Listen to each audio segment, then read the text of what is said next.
안녕하세요. 오늘은 당신이 보내주신 글들을 좀 깊이 들여다볼까 하는데요. 네, 반갑습니다. 이게 보니까 어머니를 향한 마음이 담긴 시 한 편, 그리고 짧은 에세이, 또 시온교회 안내문, 이렇게 세 가지네요. 맞습니다. 공통적으로 엄마를 부탁해 이런 마음이 느껴지는 글들이죠. 네, 맞아요. 어떤 슬픔과 기억, 그리고 공동체의 위로, 이런 이야기들이 담겨 있는 것 같아요. 이걸 하나씩 좀 자세히 들여다볼까요? 좋습니다. 우선 시부터 시작해보죠. 어머니의 부재를 바람이나 별빛으로라도 느끼고 싶다는 그런 마음. 정말 애틋함이 느껴지더라고요. 그렇죠. 그 시에서 느껴지는 굉장히 개인적이고 깊은 슬픔 같은 거요. 그 막막함이 참 인상 깊었어요. 네. 근데 그 슬픔이 에세이로 넘어가면 조금 달라지는 것 같아요. 맞아요. 에세이에서는 그걸 세상에서 가장 큰 공백이라고 표현하죠. 공백이요? 네. 그런데 흥미로운 건 그 공백을 그냥 두는 게 아니라 그 자리를 채우는 소중한 기억들의 힘을 이야기한다는 거예요. 소중한 기억들이요? 어떤? 예를 들면 따뜻했던 국물 한 그릇이라든지 이마를 짚어주시던 손길 아니면 너그러웠던 어머니의 품 같은 거요. 시에서의 그 만질 수 없는 그리움이 에세이에서는 이런 구체적인 감각으로 되살아나는 거죠. 그렇군요.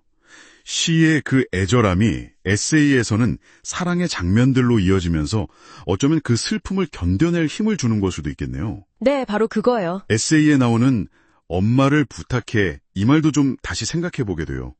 이게 단순히 슬픔 표현인가 싶기도 하고 어떤 다짐 같은 걸로도 들리고요. 맞습니다.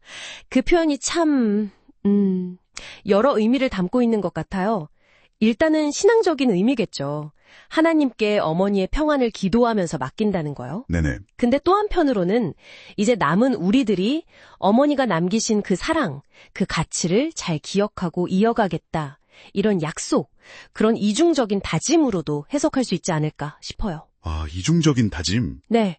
에세이 저자도 말하잖아요. 슬픔의 크기가 곧 사랑했던 심한의 깊이를 증명하는 거라고. 맞아요. 그 부분 인상 깊었어요. 사랑했던 만큼 아프다는 거. 그렇죠. 그러니까 슬퍼지만 그 사랑을 놓지 않겠다. 이런 의지가 보이는 거죠. 이런 개인적인 슬픔과 기억, 그리고 다짐이 그럼 어떻게 공동체적인 위로로 이어질 수 있을까요? 바로 그 지점에서 세 번째 자료, 시온교회 안내문이 등장하는 겁니다. 교회 안내문이요? 네. 여기 보면 이유민 집사님 어머님이 돌아가셨다는 소식이 있고요. 박완선 목사님께서 교인들에게 장례 참여를 독려하고 계세요. 5월 6일 오전 9시 반에 교회에서 출발해서 광주로 간다고 구체적인 안내까지 있죠. 함께 슬픔을 나누자는 거네요. 그렇죠. 개인의 아픔을 혼자 두는 게 아니라 신앙 공동체가 이렇게 함께 모여서 서로 지지하고 위로하는 모습. 이게 어떻게 실제로 이루어지는지를 보여주는 아주 구체적인 예시인 거죠. 특히 박완선 목사님이 시편 23편을 인용하신 부분도 눈에 띄더라고요. 여호와는 나의 목자시니. 네, 그 인용이 아주 중요합니다.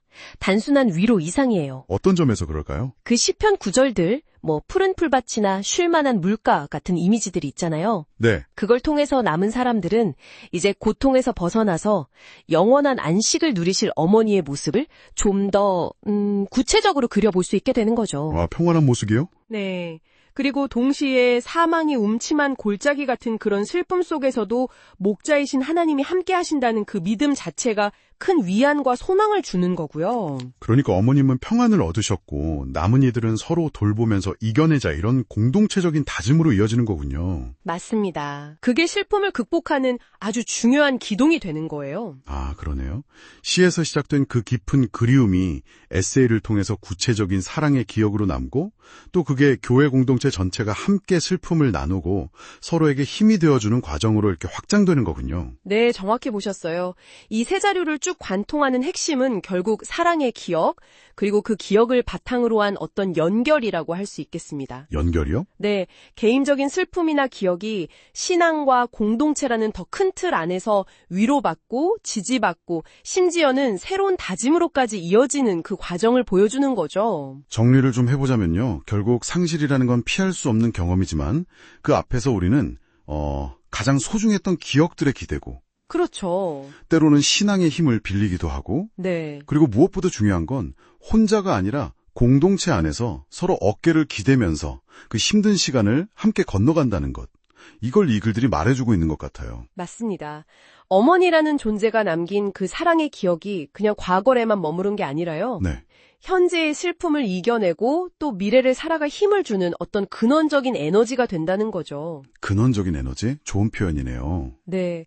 뭐랄까, 깊은 슬픔 속에서도 빛을 찾으려는 인간의 모습, 그리고 그 과정에서 기억, 신앙, 공동체가 얼마나 중요한 역할을 하는지 이 글들이 참 잘 보여줬다고 생각합니다. 특히 개인의 아픔이 어떻게 공동체의 따뜻한 위로와 연대로 이어지는가?